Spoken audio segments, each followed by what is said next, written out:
cases pending in our clerk of the commission. So kahit naman po paano, we were able to resolve the cases expeditiously, although may mga natitira pong mga ilang pang mga kaso.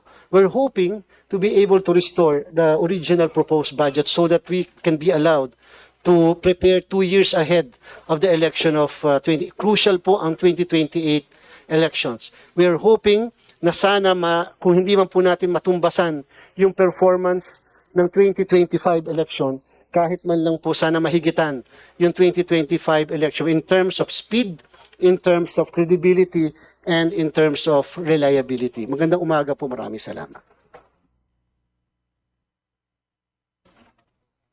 Thank you very much, Chair George. Chair George, just wanted to check lang po. You mentioned several important exclusions in the proposed NEP.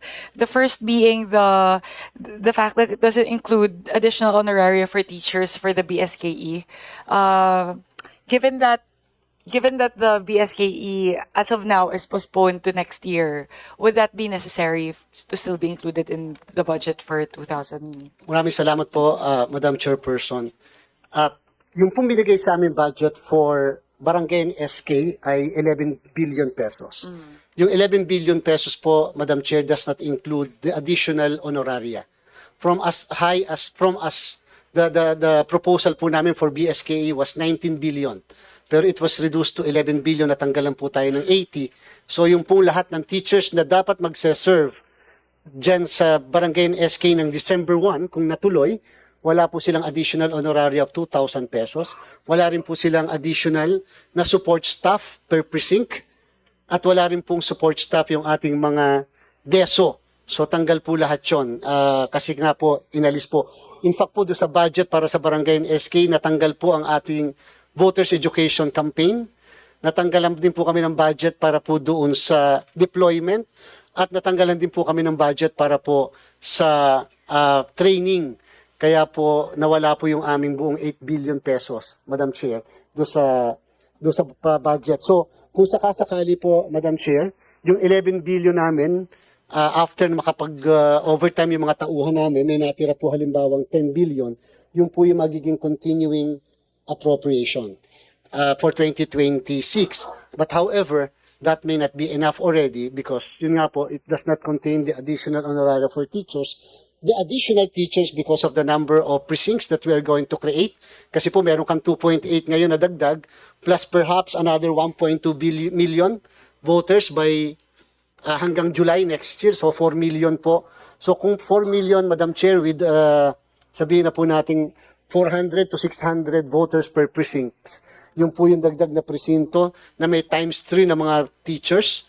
Tapos may mga dagdag po na balota. Yung pong balota po natin pagka po manual election, Madam Chair, ay yung yellow, yung bakal po. And therefore, the ballot box, and therefore, yung pong in-order namin na 60,000 for the BSK of December 1 may not be enough. And therefore, the other election paraphernalia will likewise be increase in view of the increase in the number of voters.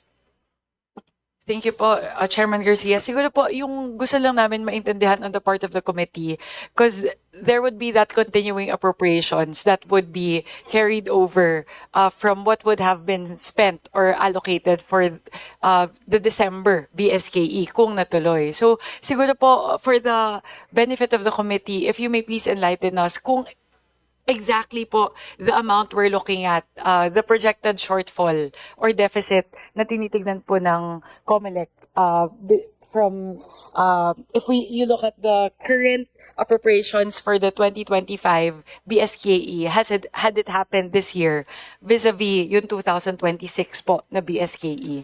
So siguro po kailangan po siguro namin ng absolute figure in terms of the estimate of COMELEC, kung magkano po yung magiging deficit na yon. As you mentioned po, given the projected increase in the number of voters and the shortfall in the allocation for the honoraria for the teachers. So siguro po kung makahingi po kami, Chairman Garcia, nung projected absolute number nung deficit po. Yes, Madam Chair po. Natin. We will submit to the committee, Madam Chair, the exact computation. But this early would like to say that kung sakali po na walang additional honoraria mga teachers, additional 6 billion pesos. Pag po may honoraria yung teachers na dagdag, abutin po ng mga 9 billion pesos, Madam Chair. Yung po yung i-add sa ating naka-continuing appropriation. Additional 9 po or Yeah. additional 3? 6 versus 9? 6 at saka 9 billion po, Madam Chair.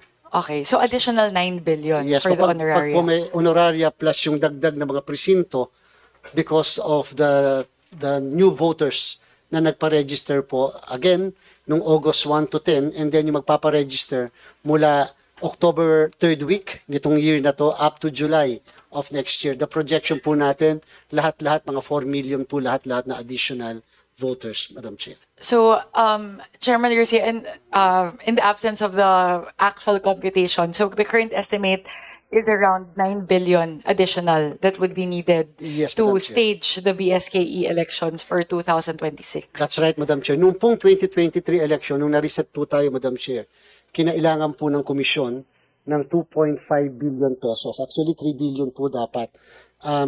Hiningi rin po namin sa Congress, nag-motion po actually sa committee hanggang sa plenary, pero po unfortunately, nung lumabas na po yung GAA, wala po yung dagdag. And so yung pong 2.5 billion pesos ay binigay po sa amin from the contingency fund of the Office of the President. Ganun na po yun nangyari. So ngayon po, this early, dahil naipasa nga po yung postponement ng barangay and SK after the submission of the proposed budget by the Commission on Elections, it does not contain yet the proposed budget for 2026. It does not contain yet the additional budget for the BSKE. Just to clarify lang po, Chairman Garcia, the current proposal in the NEP of 11.84 billion pesos, does it factor in any allocations for the BSKE? Wala po, Madam Chair. Okay, for the record lang Yes, po, ma'am. kasi when this was prepared, the assumption was the BSKE will proceed Yes po. in December of this year, That's of right, Madam Chair. 2025. That's right po. So siguro po, for the benefit of the committee po, for us to be able to deliberate more on it, if we may please request the COMELEC family to provide us with that additional information. Una po, how much it would take to stage the BSKE in 2026. So siguro po ang tinitignan po natin yung delta, yung shortfall, yung change po between this, yung current proposal of 11.85 billion pesos and what you project would be the necessary funding for COMELEC given that the BSKE may be postponed for 2026 po. Yes po, Madam Chair, we will immediately submit. And likewise, for the information of the honorable body, yung pong BSKE natin po ay manual na election, Madam Chair. Hindi po siya automated election. And so, mano-mano po siya. And that's why po, hindi po siya ganun kalaki kumpara sa national and local elections. Apo. Kasi siguro po on the part of the committee, iniisip lang namin kasi po may continuing appropriations na mag-spill over from 2025 to 2026. So siguro ang tinitignan lang siguro natin yung difference would be ang ina-expect natin na difference would come from two things. The additional honoraria, if that can be provided, and the second po would be the delta coming from the increase in the number of voters and consequently the increase in the number of precincts that would need to operate for the BSKE in 2026. So, yun po siguro, pagbabanggain lang po natin kasi syempre po, we have to consider the continuing appropriations para lang po alam natin magkano talaga yung kailangan na funding requirements for the 2026 BSKE. Yes, Madam Chair, we will comply. We will make a comparison as to walang additional honoraria but may additional number of voters. Yung naman pong isa with honoraria, additional honoraria, and the increase in the number of voters. Okay. Thank you very much po. Will, if that may be submitted po sana to the committee as soon as possible within 48 hours po sana because the Budget Amendments Review Subcommittee will be deliberating on the first set of amendments on Friday, September 5. So this is one of the amendments that we would need to look at and consider when we deliberate in the Budget Amendments Review Subcommittee on Friday. Yes, Madam Chair, thank you so much. We are going to comply. Thank you very much, Chairman George. Siguro yun po muna, siguro yung mga katanungan ko, yun po yung pinakamahalaga. Just to clarify po, if I caught it correctly, ano po yung utilization rate ng COMELEC for 2024? For the election, because of the preparatory po, ang aming pong utilization ay 97%. Sa national and local elections, yung most recent po, it's 99%. On the average is 98.5%, Madam Chair. 98.5% BUR. Okay, thank you very much.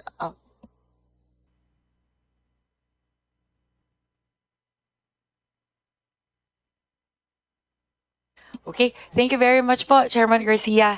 I'll turn over the floor to our sponsors, our vice chairpersons on the committee, from the Committee on Appropriations, will be handling the budget of the COMELEC to manage the interpellations po. So, Representative Matugas, Representative Cagas, if you may please facilitate the interpellations from our distinguished House members. Thank you, Madam Chair. The committee now invites questions from the members, particularly on the utilization of the previous budget and the proposed allocation for fiscal year 2026. Chairperson George Erwin Garcia and his team are requested to provide the necessary clarification and to respond directly to the issues at hand to ensure that this committee and the public following the proceeding are fully informed of the anticipated impact of the proposed budget of the COMELEC. May I remind our distinguished colleagues that each member is allotted only 5 minutes for questioning or interpellation, excluding the responses of the resource person. When you hear the first bill, it indicates that you have 30 seconds left to conclude your questions.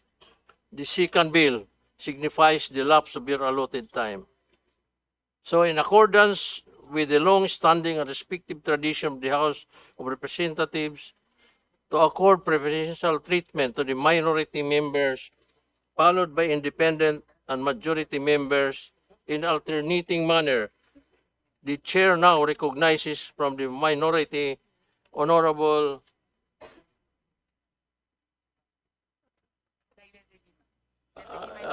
Deputy Minority Leader Laila De Lima.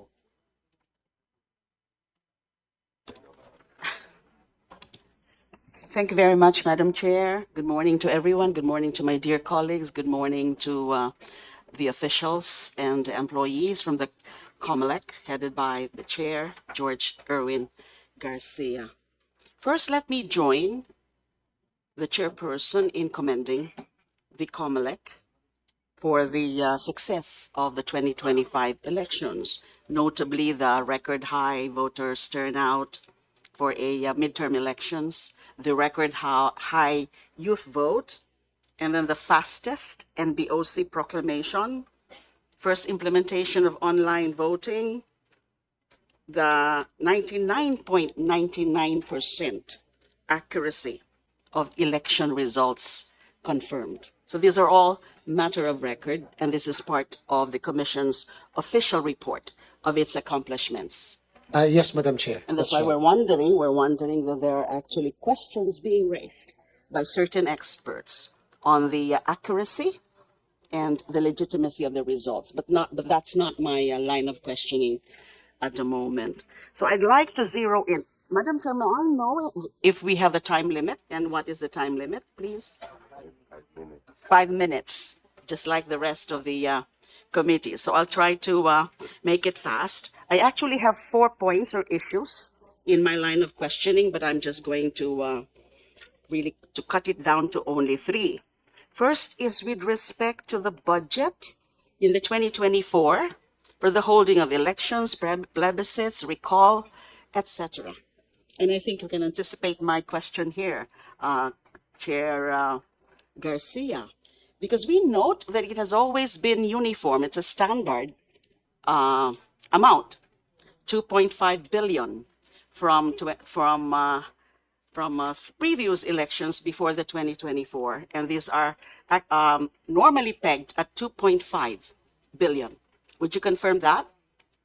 For the conduct, Madam Chair, of recall initiatives, Yes. referendum